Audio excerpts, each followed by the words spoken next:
Sejam muito bem-vindos a mais um 1 a 1 com o Eduardo Santana. Hoje eu recebo aqui Carlos Wizard Martins, um empreendedor e empresário que dispensa apresentações. Carlos, seja muito bem-vindo aqui ao nosso programa, é um privilégio ter você aqui. Satisfação estar de volta no seu programa e estar com os nossos estimados ouvintes. Carlos, a gente olha você hoje, um empreendedor de sucesso, à frente aí de várias empresas e tal. Todo mundo fala assim, puxa vida, ele deve ter nascido num berço de ouro, né? Por isso que ele hoje tem tudo isso aí. Mas eu queria que você compartilhasse aqui com o nosso ouvinte como é que foi o começo seu, como é que você começou a empreender? Então, na verdade, meu pai era motorista de caminhão. Minha mãe costureira, 7 filhos pequenos para criar, nasci em Curitiba. No entanto, eu tive a felicidade de, na minha juventude, conhecer os missionários da Igreja de Jesus Cristo, dos Santos dos Últimos Dias, e aqueles jovens norte-americanos me colocaram um sonho na mente. Carlos, um dia você pode ir para os Estados Unidos, fazer a universidade lá. Então, para mim, era um sonho quase que impossível. Mas eu acreditei no sonho e comecei a estudar inglês na minha adolescência. No momento certo, fui para os Estados Unidos, me formei, retornei ao Brasil e daí comecei a empreender. Entendi. Carlos, quando você começou a empreender, até numa outra entrevista que a gente bateu um papo aqui, você falou, né, que você dava aula na cozinha da sua casa, né? E muitas vezes o nosso ouvinte está aí ouvindo aqui o nosso programa hoje aqui na CBN Campinas, e o pessoal está lá, está constrangido, não vai para fora porque está lá na cozinha de casa, né? Então assim, é possível, né, começar na cozinha de casa e depois alcançar empresas de nível global como você. Como é que é essa trajetória? Todo grande empreendedor um dia foi um pequeno empreendedor. E todo pequeno empreendedor tem o potencial de transformar-se num grande empreendedor. Então não foi diferente no meu caso. Eu construí o maior grupo de educação de ensino de inglês desse país, na verdade do mundo, com 3.000 escolas. Mas nasceu literalmente, conforme você disse, Eduardo, na cozinha da minha casa, dando aula para um aluno, depois 2 alunos, 3 alunos, uma turma, 2 turmas, 3 turmas. Então eu costumo dizer o seguinte, não importa qual é o seu projeto de vida, não importa qual é o seu negócio, qual seja o seu público, se você consegue um cliente, você pode conseguir 2. Se você consegue 2, você consegue 3. E o grande desafio seu é fazer o seu projeto ganhar escala. E você vai fazer ele ganhar escala através de um meio de compartilhamento de produtos e serviços com parceiros de negócios em outras localidades, em outras cidades, em outros pontos, de forma tal que você vai oferecer treinamento, vai oferecer marca, você vai oferecer prestação de serviço, você vai oferecer marketing, mas o teu sistema vai ganhar proporção, vai ganhar dimensão, vai ganhar escala. Carlos, na sua trajetória, né, na sua caminhada aí, eu imagino que muitas vezes você enfrentou dificuldades, né? E muitas vezes o empreendedor ele tem algumas crenças que são crenças limitantes, que na verdade acabam não ajudando, né? Como é que você lidou com as crenças limitantes e como é que você conseguiu superá-las? Ótima pergunta, Eduardo. Uma das crenças limitantes que eu mais encontro quando eu falo com pequenos empresários ou aquele que está começando o próprio negócio é o seguinte, tem muita gente que não acredita nas pessoas, não confia nas pessoas. E quando a pessoa não acredita no outro, ele não acredita na capacidade de fazer uma parceria com o outro. Lamentavelmente, tem muita gente que pensa, ele vai me roubar, ele vai me passar a perna, ele vai me tirar vantagem de alguma forma, ele vai de algum modo me prejudicar. Quem tem esse raciocínio, quem pensa assim, quem acredita assim, jamais vai ser um empreendedor bem-sucedido. Certa vez me perguntaram, Carlos, se você tivesse que resumir numa única frase o segredo do teu sucesso, como que você resumiria? E a resposta minha foi muito simples, Eduardo. A razão do meu sucesso é a minha capacidade de acreditar no próximo, acreditar no potencial do próximo, acreditar na capacidade de realização do próximo, das pessoas. Quando eu comecei o meu negócio, eu criei uma rede de professores.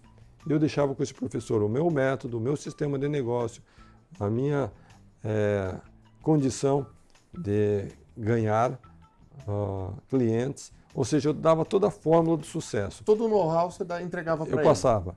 E alguém vai perguntar, Carlos, ninguém te enganou? Ninguém se aproveitou de você? Claro que teve muita gente que me enganou, assim como tem gente que me engana hoje em dia. Mas eu descobri na prática que tem muito mais gente honesta, gente do bem, de bom caráter, pessoas voltadas do bem, do que pessoas que são caloteiras. Carlos, eu sei que você hoje tem trabalhado de uma forma extraordinária com a questão dos refugiados venezuelanos. E eu queria que você compartilhasse, não uma visão que a gente vê pela mídia, mas uma visão de quem foi a campo, está lá em Pacaraima, tem um trabalho para realmente acolher esses refugiados. O que está acontecendo? Qual é o problema? O que se passa lá? E como que, eventualmente, nós aqui da região metropolitana de Campinas, região metropolitana de Jundiaí, região Bragantina, Sorocaba, como nós podemos ajudar nesse projeto?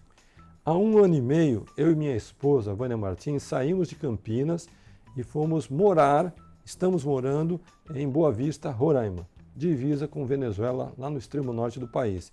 E qual é a nossa missão? A nossa missão é acolher o refugiado venezuelano que sai do país dele, literalmente fugindo da fome, e chega no Brasil em busca de melhores condições de vida, em busca de amparo, de apoio para recomeçar a vida. Nesse período de 1 ano e meio, nós acolhemos mais de 10 mil imigrantes venezuelanos. 10 mil. São pessoas que são acolhidas em diversos estados do país, inclusive o estado de São Paulo colabora muito. E, na verdade, o que nós buscamos, Eduardo, são pessoas que são do bem, líderes comunitários, líderes empresariais, líderes religiosos, que possam ajudar de 3 maneiras. Ou oferecendo uma vaga de emprego, e felizmente toda semana eu recebo contato de empresários oferecendo vagas de emprego. Segundo, pode ajudar auxiliando no acolhimento de uma família, ou seja, providenciar um local simples, mas com dignidade, para acolher um pai, uma mãe, 2, 3 criancinhas, para eles poderem recomeçar a vida. E terceiro, se vive aqui na região de Campinas, região metropolitana, pode oferecer uma cesta básica, porque nós temos um centro de apoio ao refugiado aqui em Campinas e nós necessitamos naturalmente de doações de alimentos. Então, se você que está sintonizado conosco tem condição de oferecer uma vaga de emprego, fazer acolhimento de uma família ou fazer doação de alimentos, pode entrar em contato diretamente conosco através do WhatsApp 19 999 55 9050. Vou repetir, 999 55 9050. Ou então pelo site www.brasildobem.com.br. Agora, Carlos, você comentando aqui, né, na nossa entrevista prévia, né, você disse uma coisa que realmente é muito importante. Provavelmente, se a gente olhar no nosso RG, o sobrenome da maioria de todos nós aqui, há 100 anos atrás, 150 anos atrás, todos nós éramos refugiados também, né? Certamente. Se você acabou de citar, ou nós somos indígenas, ou nós somos um imigrante. Porque quer não, somente o indígena não é imigrante, né? Porque ele sempre esteve aqui nesse continente. Mas não importa qual a sua origem, eu acredito que você veio ou da Europa, ou você veio da Ásia, ou você veio da África. No meu caso, por parte de pai, eu sou Martins. Algum dia, um português veio de lá para cá. Do lado de mãe, eu sou Sforza. Sforza italiano. Em algum momento, um italiano saiu de lá e veio para cá. E tenho certeza de uma coisa, Eduardo. O nosso antepassado, quando chegou no Brasil, não veio aqui com uma mala de dinheiro. Possivelmente veio somente com a roupa do corpo para recomeçar a vida. Agora, Carlos, eu sei que até é um pouco chato, né? Mas muitas vezes eu acredito que as pessoas devem chegar para você e falar assim: ô Carlos, poxa, tem tanto pobre no Brasil, por que você está ajudando refugiado? Explica aqui para o nosso ouvinte por quê. Existe uma diferença muito grande entre você ser um pobre no Brasil e você ser um refugiado. O refugiado que nós estamos recebendo lá na fronteira, Brasil e Venezuela, é aquele que, em primeiro lugar, não tem trabalho no seu país. Mas se ele conseguisse trabalhar por 30 dias, ele ia ganhar o suficiente para comprar um pacote de farinha e meia dúzia de ovos para sustentar uma família. Esse é o salário mínimo da Venezuela nesse momento. No entanto, hoje, esse refugiado não tem escola para mandar os seus filhos, ou seja, não tem sala de aula, não tem professor. Ele não tem comida se ele entrar no supermercado, a prateleira está vazia. Não tem remédio para comprar, porque não tem remédio para vender na farmácia. Se ele abrir a torneira da casa dele, não vai sair água. Se ele ligar a tomada, o interruptor, não vai acender a luz. Ele não tem internet no país dele. Esse é o refugiado que nós estamos acolhendo na divisa de Brasil e Venezuela. Quer trabalhar e não pode. Quer trabalhar, não tem trabalho, e se trabalhar não ganha nada. Então, 5 milhões de venezuelanos já deixaram o país porque estão literalmente fugindo da fome.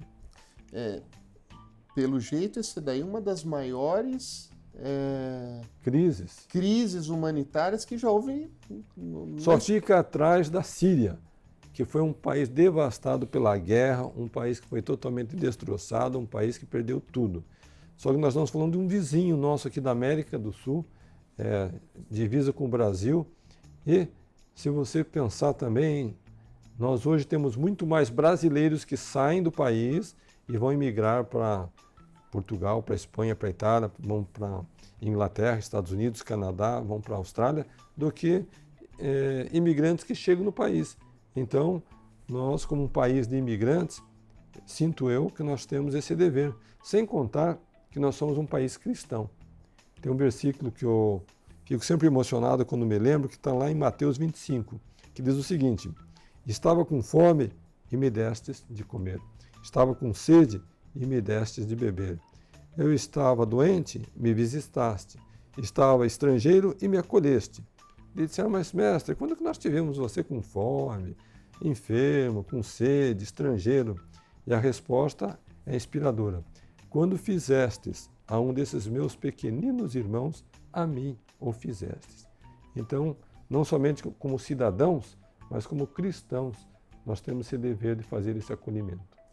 Carlos Wieser Martins, que honra receber você aqui e que honra, de alguma forma, a gente também poder apoiar esse projeto. Conte conosco, e você que entrar lá no website www.programa11.com.br/podcast, procure o podcast do Carlos Wieser Martins. Lá na descrição tem todos os links para você ajudar, para você poder doar alimento, eventualmente gerar um emprego ou acolher uma família aqui na região. Carlos, muito obrigado pela sua participação. É uma honra receber você aqui. Eu que agradeço, e você que está sintonizado, aguardo o seu contato, porque o pouco que você fizer significa muito para aquele que hoje não tem nada. É isso aí. E agora nós vamos continuar com o nosso programa.